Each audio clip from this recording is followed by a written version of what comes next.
Hello, this is Shell from It Takes a Village here for a our first Mommy's in a Meeting video. 15 minutes of one-on-one motherhood reassurance that you are not the only one.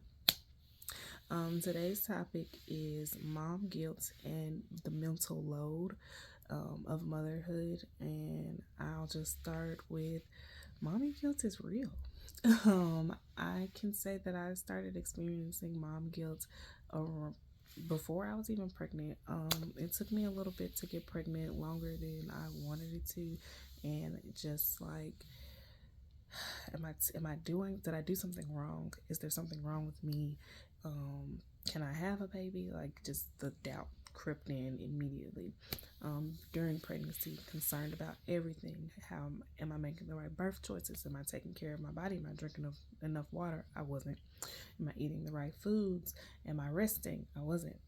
And then after having her, like, I was a hover mom. I was a helicopter mom, but like, am I doing everything right? Because I was a first time mom, and I wanted to do things differently. I was doing new things that, the other generation was like, but like, you couldn't tell me nothing because I had read them books and I had watched them documentaries, and I wasn't listening to nobody.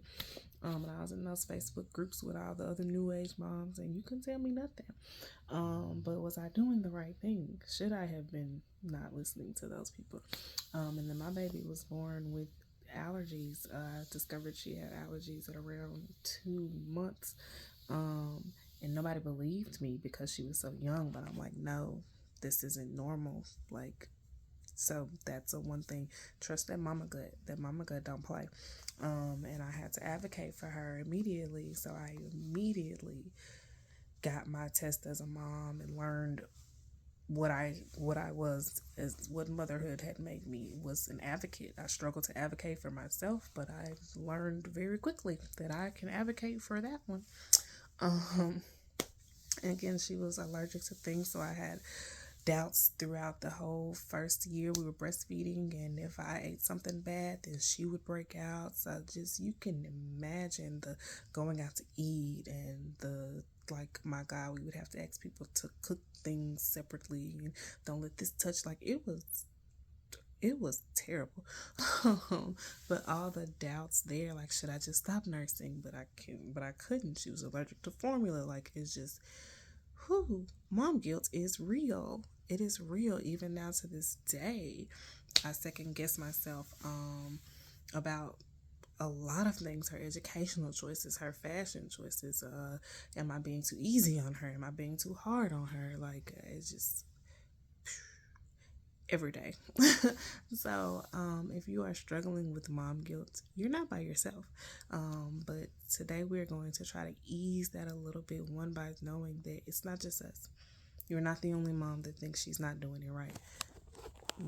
If you're a well-intended mom, chances are that you've had an experience with some mommy guilt, some second guessing, some doubt. You're not the only one, but I just want you to know that you are doing the best that you can.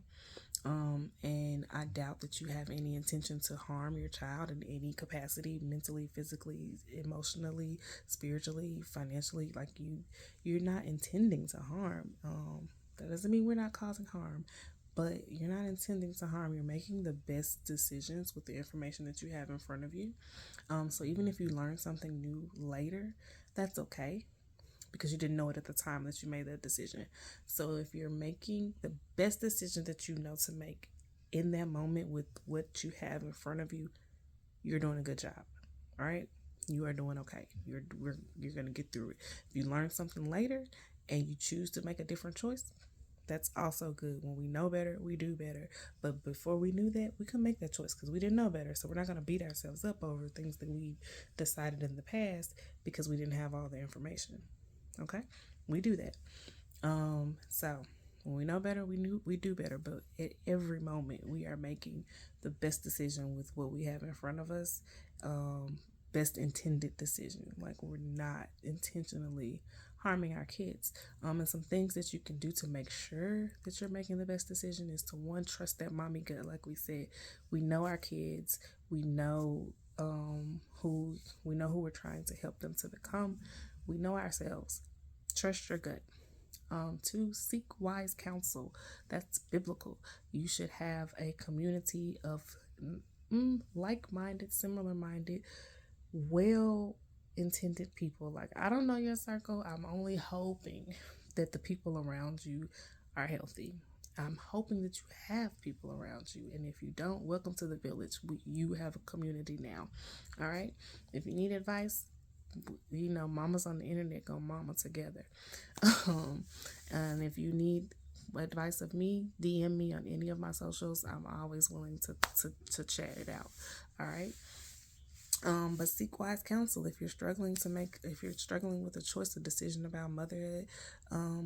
Ask for help. Ask someone around you, your best friend, your mother, your mommy Facebook group, your pastor, someone around you has to be able to help you. And then the last, I'm going to tell you to pray about it. Actually, that should have been the first thing you do. Pray about it first.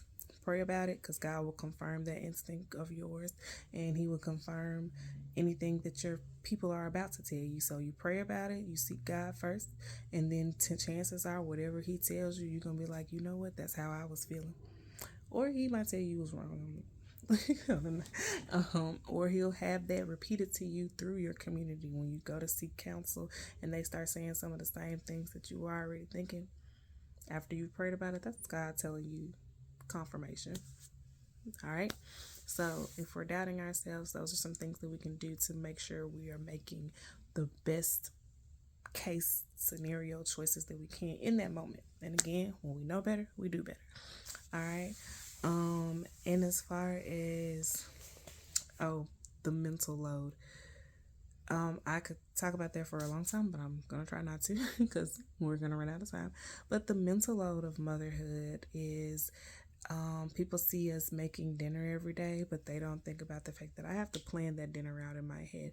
I have to go through and find recipes and find ingredients and what do I have at home and what do I need to go to the store for, and is that going to be enough leftovers? Or I thought it was going to be enough leftovers, and we ended up eating all of it. So now I got to figure out what to cook tomorrow too. Or now I got to figure out what to send to lunch because I was going to send leftovers for lunch and now I can't. Do I have enough stuff in the house for lunch, snack, this, that, and the third? Spring break is coming up for a lot of us. Do I have enough food in my house to last these kids for their break stomach? Because it's a different stomach than their school stomach. Because that child will come home and not have eaten her lunch from school. But you better believe next week on spring break, she gonna want 5 meals a day.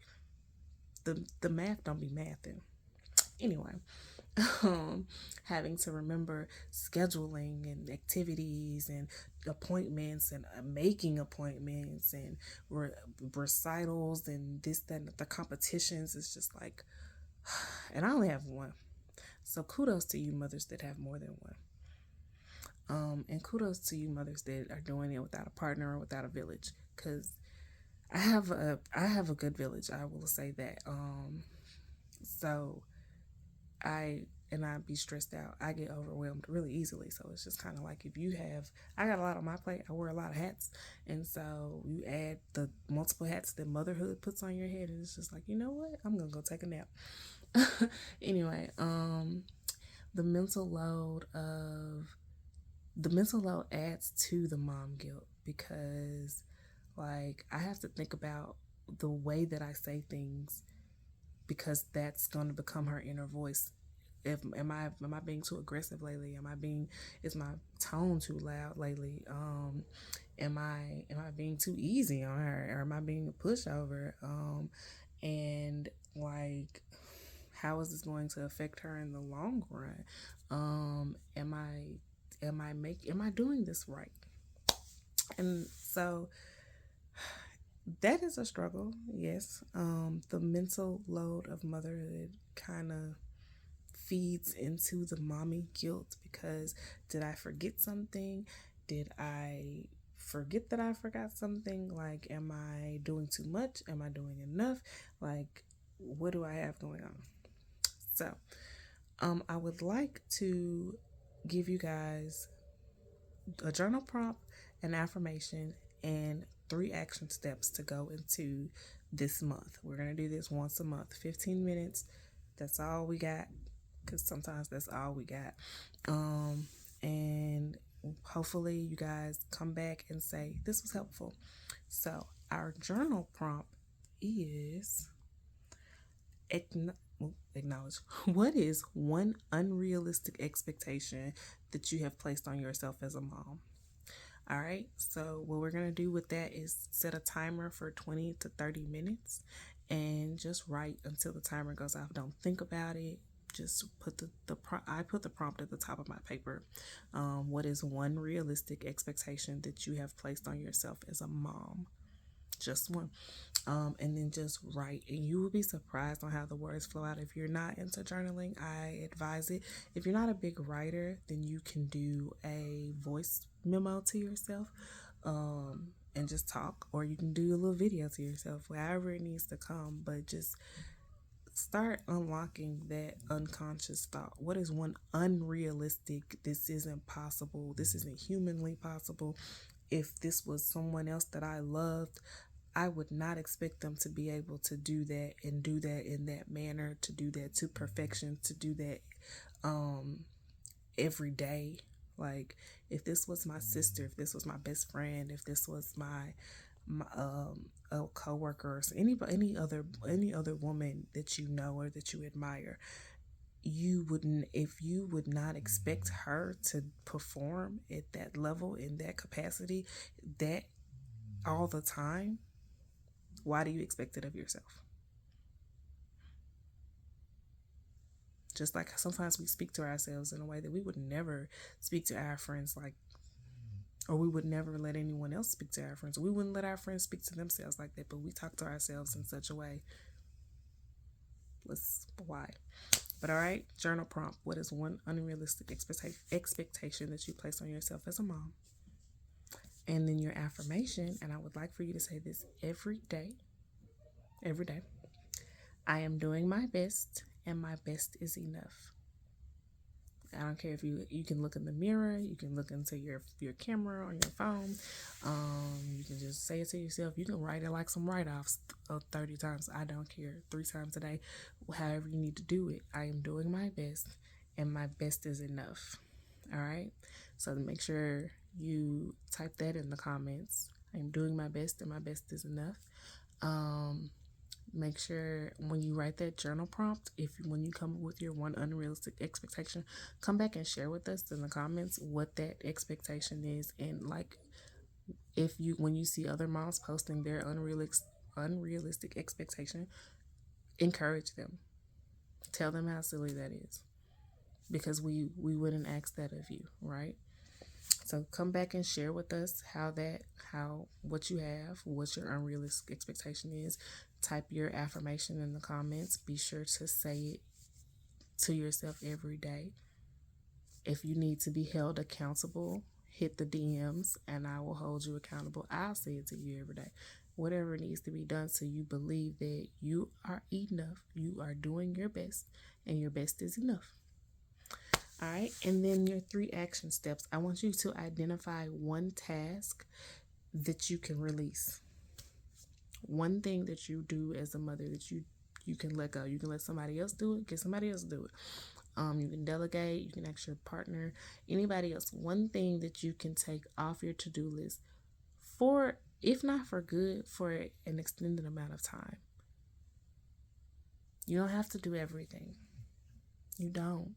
Even if you feel like you don't have a village, sometimes we can just let our kids be a little more independent, and that's something off our plate, you know?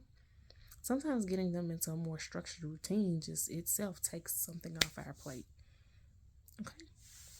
Number 2, ask for help one time this month. Ask someone for help.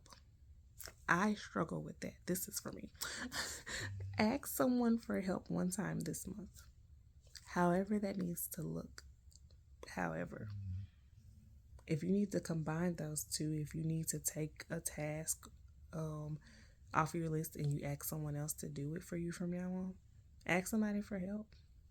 Ask somebody to help get the kids where they need to be. Ask somebody to help clean the house. Ask somebody to help cook dinner. Like, ask somebody to bring you some freezer meals or something.